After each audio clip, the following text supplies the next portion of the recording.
The Electro Archon, the God of Thunder, one of the strongest characters in all of Genshin Impact lore, is rerunning once again in Genshin Impact, and I have some serious thoughts. This character really needs a buff. Welcome to Jello Impact, where we build and test every single character to help you decide who you want to wish for and build. I want to preface this by saying that a buff is actually a real possibility. Multiple Star Rail characters are getting pretty major buffs to their kit, while Ellen Jo is receiving the same. I now humbly go to my knees and beg the overlords at Hoyoverse, please listen. Raiden Shogun is not that great anymore. Now, okay, you can go ahead and get Raiden Shogun. This is not she's weak, don't pull for her video. I love Raiden Shogun and I would pull her no matter what, okay? She has an amazing design. I think her animations still hold up to this day. She works on a great variety of teams, and yes, before all of you guys say she's fine, she can still 36 star the Abyss. Yes, she can. Will she be able to get full points at C0 in the new endgame mode that has even higher HP? That remains to be seen. And there are options and things you can do to make your Raiden performance better. You can get Farina constellations, Yelan constellations, obviously her own constellations, Chevreus teams. She's totally clearable and she's totally fine. But you guys, she has been power crept twice now. Like when Chlorand came out, I wasn't sure how much Chlorand was better than Raiden, but over time I've been more and more sure. And Veressa is about 10% better than Chlorand, one versus the other at free-to-play levels of investment. But both of them are 25, 30, 40% higher than Raiden, depending. And it's just not right. It's just not right to have the Electro Archon be so much weaker. Now, when I'm talking about these percentages, I'm talking about C0, Keqing main standards, free-to-play best-in-slot teams. Raiden's is double hydro, around 75k DPS. Chlorand's is around 100 with overloaded. Veressa's around 110. So you can see, you know, Chlorand power creeps Raiden a good bit more than Veressa power creeps Chlorand. I would say Chlorand and Veressa are still pretty close. So yeah, Raiden, but regardless of your stance on Chlorand and Veressa, Raiden is the Electro Archon, for God's sakes. For Archon's sake, she's supposed to have sliced a frickin' mountain in half. She went through the Archon War. She's like, but she's washed, you guys. So okay, again, you can go ahead and get her and use her and love her and enjoy her. It just feels like Hoyoverse said, hey, if you want your Raiden to have more power, here's a Chlorand for you. And I get it. You can say that Raiden has more teams and she, you know, she has National, she has Double Hydro, she has Hyper Bloom, Hyper Carry, and she has Overloaded. Sure, she has a bunch of teams, but Chlorand has Aggravate, Chlorand has Electro Charge, and Chlorand has Overloaded, so they have about the same teams, and Chlorand's are just all better. And Veressa, I mean, she only has Aggravate, or she only has Overloaded, really, but her banner came with Overloaded, so... But it's not just them, right? It's also Mavuika, who basically just took Raiden's kit and just made it 1,000,000% better. Both of them start with a massive nuke. Both of them support their team in different ways. Raiden with energy, Mavuika with a damage buff. Both of them make this little ring that goes around all your characters. Both of them provide off-field elemental application. And Mavuika does twice the DPS of Raiden Shogun. This character needs a buff so bad. I would main Raiden Shogun if she was as strong as Chlorand or Veressa. Because nothing to me in Genshin Impact is as peak as this splash art. Her animations are some of the best in the game. Her playstyle is honestly awesome. The quality of life, the interruption resistance, the flexibility, it is everything an Archon needs, except her numbers are just way too dated. And now that we're getting Zenless Zone 0 and Honkai Star Rail buffs, it is damn time that Raiden actually feels like an Archon again. While we're at it, the other old Archons need buffs as well, but this is a video about Raiden. I'm kind of a weird guy for this, but immersion really matters to me,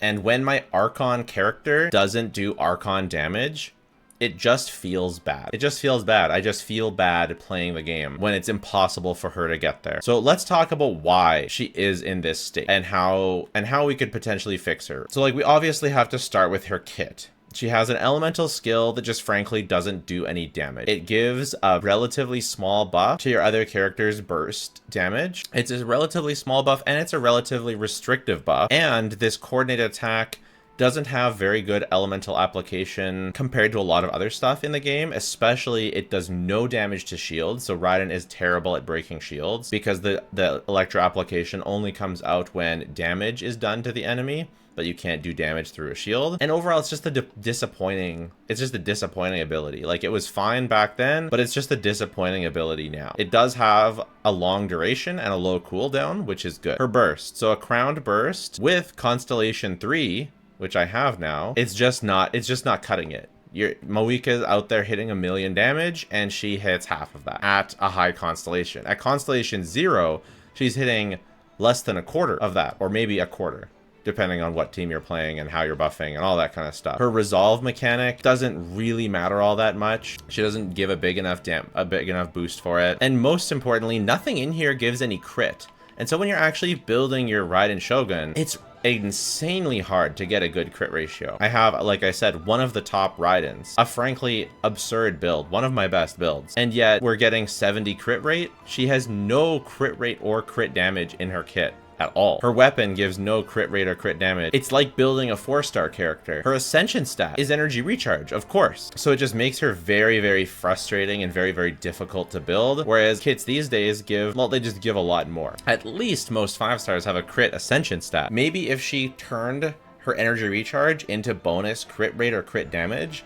that would fix her. I think that would be awesome. And her weapon is barely a 10% increase over the catch, whereas Varessa is looking at a 28% increase from her weapon. Florand gets a similar increase from hers. Mavuika gets a similar increase. That's not her weapon. And maybe one of the biggest annoyances of all is not just her damage. It is her team. Like I said, she has very flexible teams. She can work in a lot of different stuff. But her burst cooldown really gives her a lot of anti-synergy.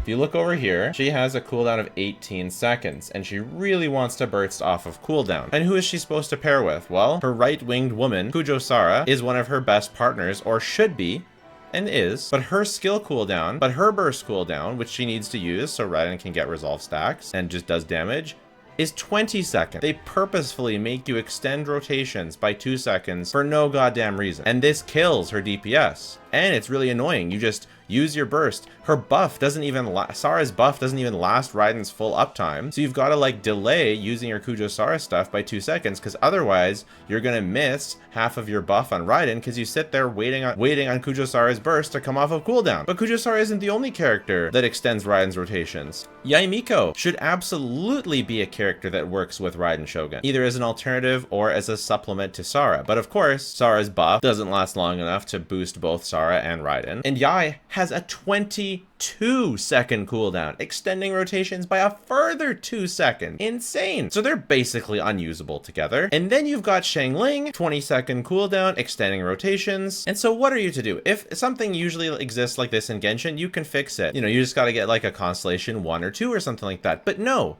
For Raiden, they make you go all the way to Constellation 6, and you can reduce cooldowns by 5 seconds. So all those anti-synergies are fixed, but it is insane that you have to go all the way to 6 for that, and it's not even that crazy of a boost. That is like a Constellation 1 kind of quality of life. Just the way that they sell Mavuika with faster Night Soul regeneration. If you get her Constellation 1, Raiden has an artificial kit restriction that would be solved if her constellations were reworked. Not to mention Farina's skill also is 20 seconds, so even on double Hydro, you're extending rotation. At least Yelan is 18 seconds. But for the most part, she just has bad synergy with the characters that she has good synergy with, rotationally. Archons should not have to be played around like this. They should enhance your account. They should not need to be difficult, impossible to build, struggle to find perfect synergies with your account. That should not be the plight of an Archon.